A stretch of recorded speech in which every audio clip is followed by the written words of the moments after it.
आणि आता एक महत्त्वाची बातमी, पंतप्रधान पीक विमा योजनेअंतर्गत शेतकऱ्यांच्या खात्यात 3, 5, 8 आणि 21 रुपये जमा झालेत।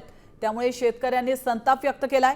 शेतकऱ्यांनी ही तुटपुंजी आणि अपमानास्पद आर्थिक मदत शासनाला परत करण्याचा निर्णय घेतलाय।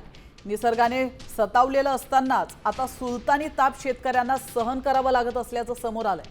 आपण पाहू शकतो या दृश्यांमध्ये हेच ते मेसेजेस आहेत जे शेतकऱ्यांना आलेले आहेत। दरम्यान सरकारकडून मिळालेल्या माहितीनुसार अकोला जिल्ह्यामध्ये कोणत्याही शेतकऱ्याला पीक विम्याचे 1000 पेक्षा कमी पैसे मिळालेले नाहीत। शेतकरी अरुण राऊत यांना 3867, गणपत सांगळे यांना 3636 अशी विमा रक्कम मिळाल्याची माहिती सरकारने दिली आहे।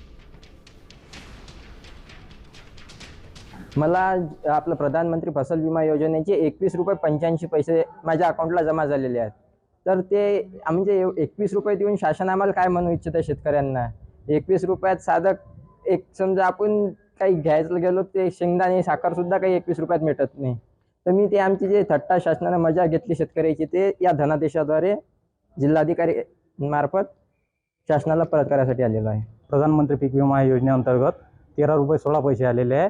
शेतकऱ्यांनी जे आश्वासन दिलं होतं, सरकारने जे आश्वासन दिलं होतं की बा तुमची दिवाळीच्या अगोदर तुमची दिवाळी साजरी करू, ते तर आमची दिवाळी साजरी केलीच।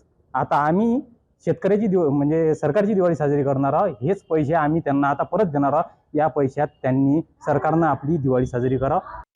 आता isakal.com आहे देशातील नंबर 1 ची मराठी न्यूज वेबसाईट। प्रत्येक अपडेटसाठी isakal.com ला नक्की भेट द्या।